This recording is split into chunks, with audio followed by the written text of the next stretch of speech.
ಸ್ನೇಹಿತರೆ ನಮಸ್ಕಾರ. ರೇಣುಕಸ್ವಾಮಿ ಇಲ್ಲಿ ಪವಿತ್ರ ಗೌಡಕ್ಕೆ ಅಶ್ಲೀಲವಾಗಿ ಮೆಸೇಜ್ ಮಾಡ್ತಿದ್ದ ಅನ್ನುವಂಥ ಕಾರಣಕ್ಕೆ ಇವತ್ತು ಜೀವ ಬಿಡುವಂತೆ ಆಯಿತು ಅಥವಾ ರೇಣುಕಸ್ವಾಮಿ ಹತ್ಯೆ ಆಯಿತು ಅನ್ನೋದು ಆರಂಭದ ದಿನಗಳಿಂದನೂ ಕೂಡ ಯಾವಾಗ ಈ ಪ್ರಕರಣ ಬೆಳಕಿಗೆ ಬಂತೋ ಆವತ್ತಿನ ಆರಂಭದ ದಿನದಿಂದ ಇವತ್ತಿನವರೆಗೂ ಕೂಡ ಚರ್ಚೆ ಆಗ್ತಿರುವಂಥ ಸಂಗತಿ ಸರಿ. ಆದರೆ ರೇಣುಕಸ್ವಾಮಿ ಪವಿತ್ರಗೆ ಏನು ಅಂತೇಳಿ ಮೆಸೇಜ್ ಮಾಡಿದ್ದ ಅನ್ನೋದು ಬಹುಶಃ ಎಲ್ಲರಿಗೂ ಕೂಡ ಇದ್ದಂಥ ಯಕ್ಷ ಪ್ರಶ್ನೆ. ಯಾಕಂತ ಹೇಳಿದ್ರೆ ಸಹಜವಾಗಿ ಇದು ರೇಣುಕಸ್ವಾಮಿಯ ಮೊಬೈಲ್ ಮತ್ತು ಪವಿತ್ರ ಗೌಡ ಇವರಿಬ್ಬರ ಮೊಬೈಲ್ನಲ್ಲಿ ಬಿಟ್ಟರೆ ಬೇರೆ ಯಾರೇ ಮೊಬೈಲ್ನಲ್ಲೂ ಕೂಡ ಇದನ್ನು ನೋಡೋಕ್ಕೆ ಸಾಧ್ಯವಾಗ್ತಿರಲಿಲ್ಲ. ಇಲ್ಲಿ ಪವಿತ್ರ ಗೌಡನ ಮೊಬೈಲ್ನಿಂದ ಪೊಲೀಸರು ರಿಟ್ರೀವ್ ಮಾಡೋಣ ಅಂಥೇಳಿ ಪ್ರಯತ್ನ ಪಟ್ಟರೆ ಆಕೆ ಕಂಪ್ಲೀಟಾಗಿ ಎಲ್ಲ ಡಾಟಾಗಳನ್ನು ಕೂಡ ನಾಶ ಮಾಡಿಸುವಂತಹ ಒಂದು ಪ್ರಯತ್ನವನ್ನು ಪಟ್ಟಿದ್ಲು. ಇನ್ನೊಂದು ಕಡೆ ರೇಣುಕಸ್ವಾಮಿಯ ಮೊಬೈಲನ್ನು ಇದೇ ಹಂತಕರು ಏನು ಮಾಡ್ತಾರೆ, ಕಂಪ್ಲೀಟಾಗಿ ಸ್ಕ್ವಾಶ್ ಮಾಡ್ತಾರೆ. ಎಲ್ಲಿ ಬಿಸಾಕ್ತಾರೆ ಏನು ಅನ್ನೋದೇ ಗೊತ್ತಾಗೋದಿಲ್ಲ. ಆ ರಾಜಕಾಲುವೆಯಲ್ಲಿ ಬಿಸಾಕಿದಂಥ ಮೊಬೈಲ್ ಕೊನೆವರೆಗೂ ಕೂಡ ಸಿಗೋದಿಲ್ಲ. ಸ್ಟಿಲ್ ಪೊಲೀಸರು ಏನು ಮಾಡ್ತಾರೆ ಹೇಳಿ, ಈ ರೇಣುಕಸ್ವಾಮಿ ಬಳಸ್ತಿದ್ದಂಥ ನಂಬರ್ನ ರಿಪ್ಲೇಸ್ಮೆಂಟನ್ನು ತೆಗೆದುಕೊಳ್ತಾರೆ, ಸೇಮ್ ಅಕೌಂಟನ್ನು ಆ್ಯಕ್ಟಿವೇಟ್ ಮಾಡ್ತಾರೆ, ಮೇಟಾದ ಸಪೋರ್ಟನ್ನು ತೆಗೆದುಕೊಂಡು ಅಕೌಂಟನ್ನು ರಿಟ್ರೀವ್ ಮಾಡ್ತಾರೆ. ಆ ಮೂಲಕ ರೇಣುಕಸ್ವಾಮಿ ಎಂತಹ ವಿಕೃತ ಅನ್ನೋದನ್ನು ಬಯಲು ಮಾಡ್ತಾರೆ. ಆತ ಯಾರಿಗೆಲ್ಲ ಮೆಸೇಜ್ ಮಾಡ್ತಿದ್ದ ಮತ್ತು ಹೇಗೆಲ್ಲ ಮೆಸೇಜ್ ಮಾಡ್ತಿದ್ದ ಅನ್ನೋದನ್ನು ಕೂಡ ಇಲ್ಲಿ ಕಂಪ್ಲೀಟಾಗಿ ಮಾಹಿತಿಯನ್ನು ಕಲೆ ಹಾಕಿ ಈಗ ಚಾರ್ಜ್ ಶೀಟ್ನಲ್ಲಿ ಉಲ್ಲೇಖ ಮಾಡಿದ್ದಾರೆ. ಅಟ್ ದಿ ಸೇಮ್ ಟೈಮ್ ಇಲ್ಲಿ ಬೇರೆ ಮಹಿಳೆಯರಿಗೆ ಈ ರೇಣುಕಸ್ವಾಮಿ ಮೆಸೇಜ್ ಮಾಡಿದಂತಹ ಅಂಶಗಳಿಗಿಂತ ಪ್ರಮುಖವಾಗಿ ನಿಲ್ಲುವಂಥದ್ದು ಸದ್ಯಕ್ಕೆ ಜೀವಂತ ಇರುವಂಥ ಒಂದು ಪ್ರಕರಣ ಅಂತ ಹೇಳಿದ್ರೆ ಅದು ಪವಿತ್ರ ಗೌಡಗೆ ಮಾಡಿದಂಥ ಮೆಸೇಜ್ ಏನು ಅನ್ನುವಂಥದ್ದು. ಯಾಕಂತ ಹೇಳಿದ್ರೆ ಚಾರ್ಜ್ ಶೀಟ್ ಸಲ್ಲಿಕೆ ಮಾಡುವಂಥ ಸಂದರ್ಭದಲ್ಲಿ ಇದು ಕೂಡ ತುಂಬ ಇಂಪಾರ್ಟೆಂಟ್ ಆಗ್ತದೆ. ಜೊತೆಗೆ ಕೋರ್ಟ್ಗೆ ಅದನ್ನು ಕೂಡ ಸಬ್ಮಿಟ್ ಮಾಡಬೇಕಾಗ್ತದೆ. ಈಗ ಕೇವಲ ಪವಿತ್ರ ಗೌಡ, ದರ್ಶನ್ ಇವ್ರುಗಳದ್ದು ತಪ್ಪನ್ನು ಮಾತ್ರ ತೋರಿಸೋದಲ್ಲ ಪೊಲೀಸರ ಕೆಲಸ. ಇಲ್ಲಿ ಈ ಕೃತ್ಯ ನಡೆಯೋದಕ್ಕೆ ಕಾರಣ ಏನಾಯಿತು ಅನ್ನೋದನ್ನು ಕೂಡ ಪೊಲೀಸರು ಪತ್ತೆ ಹಚ್ಚಲೇಬೇಕಾಗ್ತದೆ. ಹಾಗೆಯೇ ರೇಣುಕಸ್ವಾಮಿ ಒಬ್ಬ ಹುತಾತ್ಮ ಅಲ್ಲ ಅನ್ನೋದನ್ನು ಕೂಡ ಪೊಲೀಸರು ಸಾಬೀತುಪಡಿಸಬೇಕಾಗ್ತದೆ. ಸೊ ದಟ್ಟು ಇಲ್ಲಿ ರೇಣುಕಸ್ವಾಮಿ ಮಾಡಿದಂತಹ ಅಥವಾ ಮಾಡ್ತಾ ಇದ್ದಂತಹ ವಿಕೃತತನದ ಅನಾವರಣವು ಕೂಡ ಆಗಲೇಬೇಕಾಗ್ತದೆ.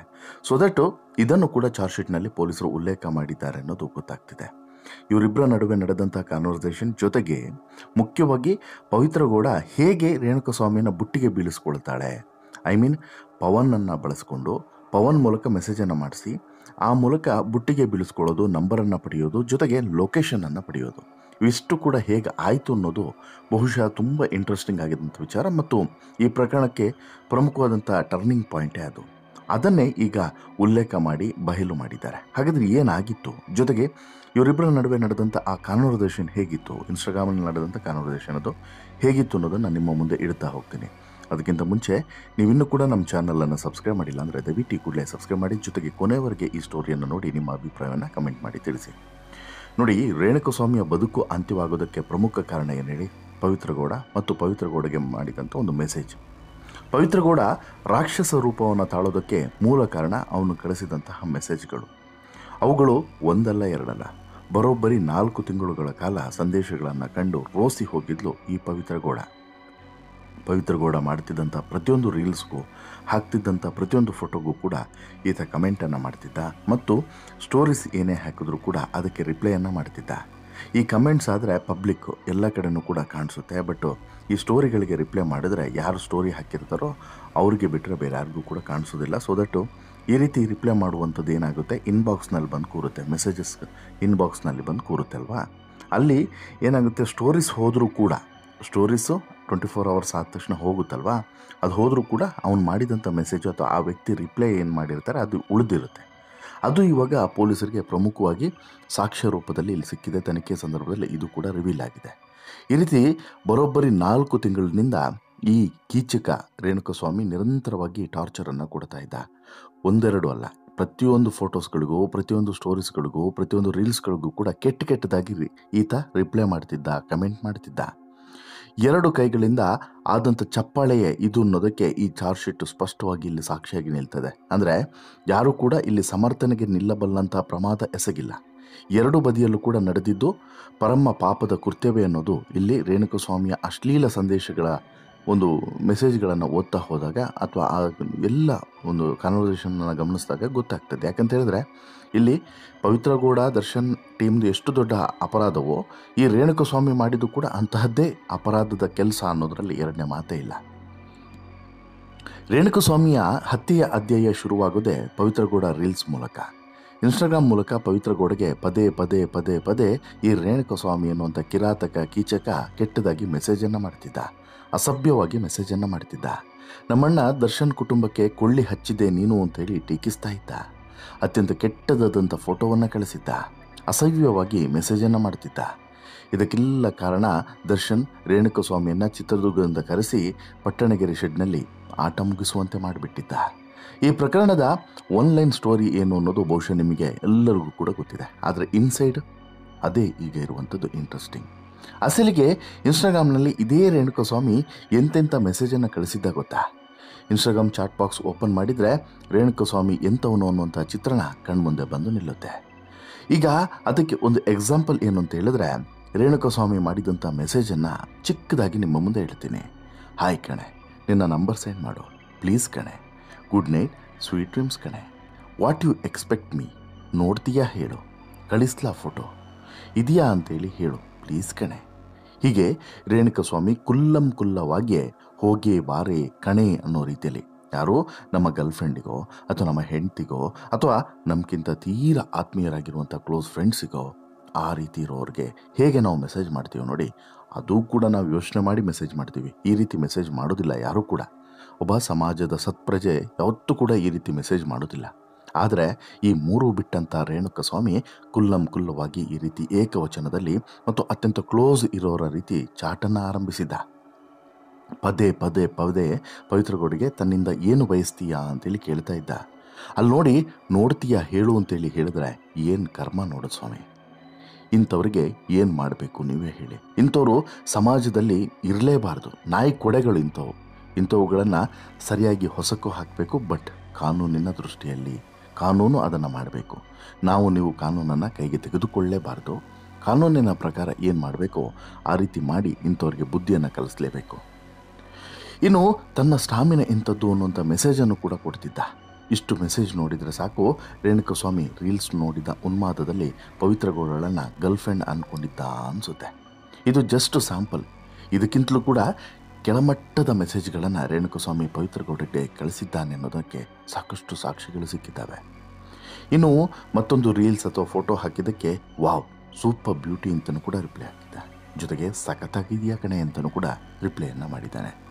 ಇವನು ರೇಣುಕಸ್ವಾಮಿಯೋ ಚಪಲ ಚೆನ್ನಿಗರಾಯ ಸ್ವಾಮಿಯೋ ಅನ್ನೋಂಥ ಡೌಟು ಬರೋ ಮಟ್ಟಿಗೆ ಪವಿತ್ರ ಗೌಡಗೆ ಅನ್ನೋ ದಿನವೂ ಕೂಡ ಟಾರ್ಚರನ್ನು ಮಾಡಿದ್ದಾನೆ ಈ ಕಿರಾತಕ ರೇಣುಕಸ್ವಾಮಿ. ಇವತ್ತು ರೇಣುಕಸ್ವಾಮಿ ನಮ್ಮ ನಡುವೆ ಇಲ್ಲ. ಆದರೆ ಈತ ಮಾಡಿದಂಥ ಮೆಸೇಜ್ಗಳು ಈತನ ಮನಸ್ಥಿತಿ ಎಂಥದ್ದು ಅನ್ನೋದನ್ನು ತೋರಿಸುತ್ತೆ ನೋಡಿ. ಅದಕ್ಕೆ ಹೇಳ್ತಿರೋದು, ಕೊನೆಯವರೆಗೂ ಕೂಡ ಈ ಸ್ಟೋರಿಯನ್ನು ನೀವು ನೋಡಿದ್ರೆ ಮಾತ್ರ ಈತನ ಮತ್ತೊಂದು ಮುಖ ನಮಗೆ ಅರ್ಥವಾಗೋದು. ಇನ್ನು ಇಷ್ಟು ಮಾತ್ರವಲ್ಲ, ಈತ ಯಾವ ರೀತಿ ಟಾರ್ಚರನ್ನು ಕೊಡ್ತಿದ್ದ ಅಂತ ಹೇಳಿದ್ರೆ, ವಾವ್ ಸೂಪರ್ ಬ್ಯೂಟಿ ಅಂತಲೇ ಶುರುವಾಗುವಂಥ ಚಾಟು ಕೊನೆಯಾಗೋದು ಬೇರೆಯದ್ದೇ ಸಾಲಿನಿಂದ. ಇಲ್ಲಿ ನಾವೊಂದು ಮೆಸೇಜ್ ತೆಗೆದು ಬಿಟ್ಟಿದ್ದೀವಿ, ಕಾರಣ ಹೇಳೋಕ್ಕೆ ಆಗದಷ್ಟು ಅಸಭ್ಯವಾಗಿದೆ ಅನ್ನೋಂಥ ಕಾರಣಕ್ಕೆ. ಜೊತೆಗೆ ಕೆಲವೊಂದು ಪದವನ್ನು ನಾನಿಲ್ಲಿ ಓದೋಕ್ಕೆ ಸಾಧ್ಯವಿಲ್ಲ. ಕಾರಣ ಏನು ಅಂತ ಹೇಳಿದ್ರೆ, ಅಷ್ಟು ಕೆಟ್ಟದಾಗಿ ಆತ ಮೆಸೇಜನ್ನು ಮಾಡಿದ್ದಾನೆ, ಅಷ್ಟು ಕೆಟ್ಟದಾಗಿ ಆ ಪದಗಳನ್ನು ಬಳಸಿದ್ದಾನೆ. ಅದನ್ನು ನಾನು ನಿಮ್ಮ ಮುಂದೆ ಇಡೋಕ್ಕೆ ಸಾಧ್ಯವೇ ಇಲ್ಲ ಅಂತ ಹೇಳಿದ್ರೆ ನೀವೇ ಕಲ್ಪನೆ ಮಾಡ್ಕೊಳ್ಳಿ ಎಂತಹ ಕೆಟ್ಟ ಪದವನ್ನು ಆತ ಬಳಸಿರಬಹುದು ಅಂತೇಳಿ. ಇಷ್ಟಕ್ಕೆ ಪವಿತ್ರ ಗೌಡ ರೊಚ್ಚಿಗೆದ್ರ. ದರ್ಶನ್ ಆ್ಯಂಡ್ ಗ್ಯಾಂಗು ಹತ್ಯೆ ಮಾಡುವಂಥ ಹಂತಕ್ಕೆ ಬಂದು ಬಿಟ್ರ. ಇದಕ್ಕಿಂತಲೂ ಹೆಚ್ಚು ಉರಿಸುವಂಥ ಮತ್ತೊಂದು ಚಾಟ್ ಅಸಲಿಗೆ ರೇಣುಕಸ್ವಾಮಿಯ ಫೋನ್ ನಂಬರನ್ನು ಕೊಟ್ಟು ಸಿಕ್ಕಾಕೊಳ್ಳುವಂತೆ ಮಾಡಿತು. ಏನು ಈ ಪವಿತ್ರ ಗೌಡ ಈ ಚಾಟ್ಗಳನ್ನು ನೋಡಿ ನೋಡಿ ನೋಡಿ ನೋಡಿ ರೋಸತ್ತಿ ಹೋಗ್ತಾರೆ. ಯಾವ ಫೋಟೋ ಹಾಕಲಿ ಅದಕ್ಕೆ ರಿಪ್ಲೈ, ಯಾವ ಮೆಸೇಜ್, ಯಾವುದೇ ಒಂದು ರೀಲ್ಸ್ ಮಾಡಲಿ ಅದಕ್ಕೊಂದು ಮೆಸೇಜ್, ಯಾವುದೇ ಫೋಟೋ ಹಾಕಿದ್ರು ಅದಕ್ಕೊಂದು ಕಮೆಂಟ್ಸ್. ಈ ರೀತಿ ಬೇಡದಿದ್ದೇ ಮಾಡ್ತಿದ್ದಂಥ ರೇಣುಕಸ್ವಾಮಿಯನ್ನು ನೋಡಿ ನೋಡಿ ನೋಡಿ ನೋಡಿ ಅಸಲಿಗೆ ಆಕೆಗೆ ರೇಣುಕಸ್ವಾಮಿ ಈತ ಚಿತ್ರದುರ್ಗದವನು ಏನೂ ಗೊತ್ತಿಲ್ಲ. ಆತ ಯಾರೋ ಒಬ್ಬ XYZ ಅಷ್ಟೇ, ಆಕೆಗೂ ಕೂಡ ಗೊತ್ತಿದ್ದಿದ್ದು. ಯಾಕಂತ ಹೇಳಿದ್ರೆ ಆತ ಮೆಸೇಜ್ ಮಾಡ್ತಿದ್ದು ಫೇಕ್ ಅಕೌಂಟ್ನಿಂದ. ಏನು ರೇಣುಕಸ್ವಾಮಿ ನಿಜವಾದಂಥ ಹೆಸರಿನಿಂದ ಆತ ರಿಪ್ಲೈಯನ್ನು ಮಾಡ್ತಿರಲಿಲ್ಲ, ಕಮೆಂಟನ್ನು ಮಾಡ್ತಿರಲಿಲ್ಲ, ಅಲ್ಲಿ ಫೋಟೋಸ್ ಕೂಡ ಹಾಕಿರಲಿಲ್ಲ. ಇದಾದ ಬಳಿಕ ಪವಿತ್ರ ಗೌಡ ಮತ್ತು ಪವನ್ ಈ ಬಗ್ಗೆ ಚರ್ಚೆ ಮಾಡಿ ಒಂದು ಪ್ಲಾನನ್ನು ಮಾಡ್ತಾರೆ. ಆಗ ಪವನ್ ಹೇಳ್ತಾನೆ, ಅಕ್ಕ ಏನಾದರೂ ಆಗಲಿ ನೀನು ರಿಪ್ಲೈ ಮಾಡು, ಆತನ ಡೀಟೇಲ್ಸನ್ನು ತಗೋ, ಆಮೇಲೆ ಏನು ಮಾಡಬೇಕು ಅದನ್ನು ಮಾಡೋಣ ಅಂತೇಳಿ ಹೇಳ್ತಾನೆ. ಆಗ ಪವಿತ್ರ ಗೌಡ ಈ ಮೆಸೇಜ್ಗಳನ್ನು ನೋಡಿ ನೋಡಿ ಕೊನೆಗೊಂದು ರಿಪ್ಲೈ ಮಾಡೇ ಬಿಡ್ತಾರೆ. ಡ್ರಾಪ್ ಮೀ ಯುವರ್ ನಂಬರ್ ಅಂತೇಳಿ, ನಿನ್ನ ನಂಬರ್ ಸೆಂಡ್ ಮಾಡು ಪ್ಲೀಸ್ ಕಣೆ ಅಂತಲೂ ಇಲ್ಲಿ ಈತ ಕೇಳ್ತಾನೆ. ಆಗ ಪವಿತ್ರ ಗೌಡ ಇದು ನನ್ನ number, please call on this ಅಂತ ಹೇಳ್ಬಿಟ್ಟು ಒಂದು ನಂಬರನ್ನು ಕಳಿಸ್ಬಿಡ್ತಾಳೆ. ರೇಣುಕಸ್ವಾಮಿ ಓಕೆ ಥ್ಯಾಂಕ್ಸ್ ಕಣೆ, ಅದು ನಿಜವಾಗಿಯೂ ನಿನ್ನ ನಂಬರ ಹೇಳು ಅಂತೇಳಿ ಹೇಳ್ತಾರೆ. ಆಗ Pavithra Gowda S call me ಅಂತೇಳಿ ಹೇಳ್ತಾಳೆ. ಈ ರೀತಿ ಸುಮಾರು 4 ತಿಂಗಳುಗಳ ಕಾಲ ನಿರಂತರವಾದಂತಹ ಕೆಟ್ಟ ಮೆಸೇಜ್ಗಳು, ಅಶ್ಲೀಲ ಫೋಟೋಗಳಿಂದ ಬೇಸತ್ತು ಹೋಗಿದ್ದಂಥ ಪವಿತ್ರ ಗೌಡಗೆ ಒಂದು ರೀತಿಯಲ್ಲಿ ಚಿತ್ರಹಿಂಸೆಯನ್ನು ಕೊಟ್ಟಿದ್ದ. ನಾನು ಇನ್ನೊಂದು ವಿಚಾರವನ್ನು ನಿಮಗೆ ಹೇಳೋದನ್ನು ಮರೆತೆ. ಅದೇನು ಅಂತ ಹೇಳಿದ್ರೆ, ಈ ಕಿರಾತಕ ನನ್ನ ಮಗ ಇದ್ದಾನಲ್ಲ, ಇವನ ಬಗ್ಗೆ ಸರಿಯಾಗಿ ಬರುತ್ತೆ ಬಾಯಲ್ಲಿ. ಈ ಕಿರಾತಕ ನನ್ನ ಮಗ ಇದ್ದಾನಲ್ಲ, ಈತ ಖಾಲಿ ಮೆಸೇಜ್ ಮಾಡಿಲ್ಲ ಸ್ನೇಹಿತರೆ, ಮಧ್ಯದಲ್ಲಿ ಫೋಟೋಸ್ಗಳನ್ನು ಕಳಿಸಿದ್ದಾನೆ. ಯಾವ ಫೋಟೋಸು? ಇವನ ಖಾಸಗಿ ಅಂಗದ ಫೋಟೋಸು. ಯಾವ ಹುಟ್ಟು ಡ್ಯಾಶ್ ಈತ ಇರಬಹುದು ಅನ್ನೋದನ್ನು ನೀವೇ ಯೋಚನೆ ಮಾಡಿ. ಯಾಕಂತ ಹೇಳಿದ್ರೆ ಅಂತಹ ಮನಸ್ಥಿತಿ ಸಾಮಾನ್ಯವಾಗಿ ಯಾರಿಗೂ ಕೂಡ ಬರೋದಿಲ್ಲ. ಅದು ತೀರಾ ತೀರಾ ತೀರಾ ತೀರಾ ಅಶ್ಲೀಲದ ಪರಮಾವಧಿ ಅಂತಲೇ ಹೇಳ್ಬೋದು. ಯಾರೇ ಆಗಲಿ, ಅದು ಪವಿತ್ರ ಸಂಬಂಧವೇ ಆಗಿದ್ದರೂ ಅಥವಾ ಅಪವಿತ್ರ ಸಂಬಂಧವೇ ಆಗಿದ್ದರೂ ಕೂಡ ಚಾಟ್ನಲ್ಲಿ ಅಥವಾ ಒಂದು ಮೆಸೇಜ್ನಲ್ಲಿ ಆ ರೀತಿ ಕಳಿಸೋದು ವಿಕೃತತನದ ಪರಮಾವಧಿ ಅಂತಲೇ ಹೇಳ್ಬೋದು. ಇಲ್ಲೂ ಕೂಡ ಹಾಗೆ ಆಗಿದೆ. ಈತ ಪವಿತ್ರ ಗೌಡ ಈತನಿಗೆ ಪರಿಚಯವಿಲ್ಲ, ಪವಿತ್ರ ಗೌಡಗೆ ಈತ ಪರಿಚಯ ಇಲ್ಲ, ಸ್ನೇಹಿತರಂತೂ ಮೊದಲೇ ಅಲ್ಲ.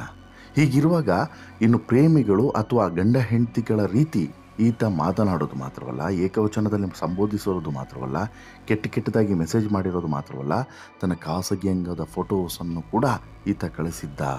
ಇದನ್ನು ನೋಡಿದ ಬಳಿಕ ಎಂಥವರಿಗಾದರೂ ಕೂಡ ಪಿತ್ತ ನೆತ್ತಿಗೆ ಇರಲಾರದು. ಸೊ ದಟ್ಟು ಪವಿತ್ರ ಗೌಡ ಈ ಕಿರಾತಕನಿಗೆ ತನ್ನ ನಂಬರನ್ನು ಕೊಟ್ಟು ನಂತರ ಪ್ಲಾನ್ ಮಾಡಿ ಆತನ ಎಲ್ಲ ಡೀಟೇಲ್ಸ್ಗಳನ್ನು ಕಲೆಕ್ಟ್ ಮಾಡಿಕೊಂಡು ಅಡ್ರೆಸ್ಸನ್ನು ಪಡೆದು ನಂತರ ಅಲ್ಲಿಂದ ಎತ್ತಾಕೊಂಬರುವಂಥ ಪ್ಲಾನ್ ಮಾಡೋದು. ಆ ಸಂದರ್ಭದಲ್ಲಿ ದರ್ಶನ್ಗೆ ಎಲ್ಲ ವಿಚಾರವನ್ನು ಹೇಳುವಂಥದ್ದು.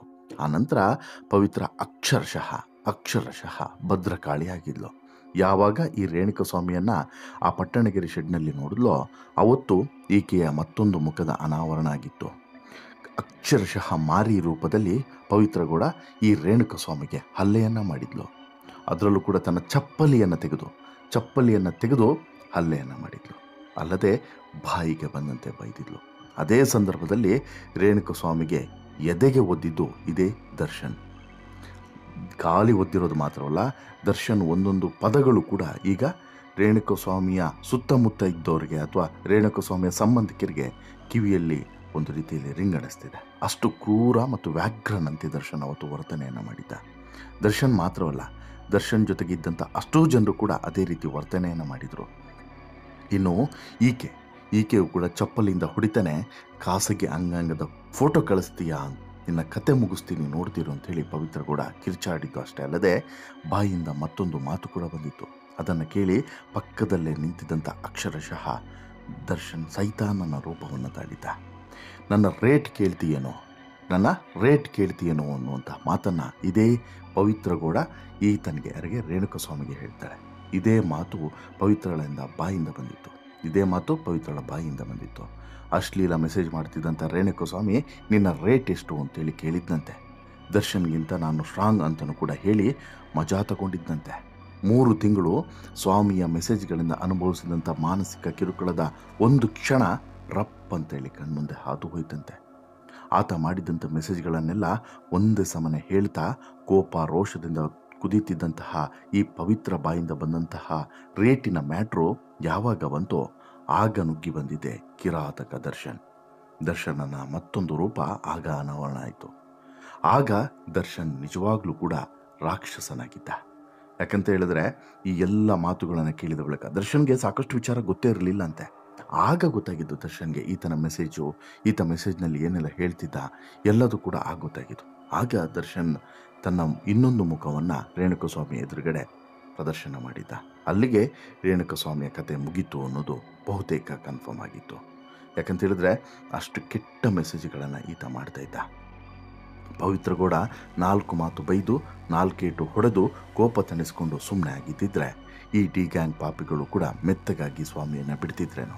ಆದರೆ ನರ ರೂಪದ ರಕ್ಕಸಿಯಾಗಿದ್ದಂಥ ಪವಿತ್ರ ಕೊಲ್ಲಿ ಸಾಯಿಸಿ ಅಂತೇಳ್ಬಿಟ್ಟು ಕೂಗ್ತಾ ಎಲ್ಲರನ್ನು ಕೂಡ ಟೆಂಪ್ಟ್ ಮಾಡಿದ್ಲು.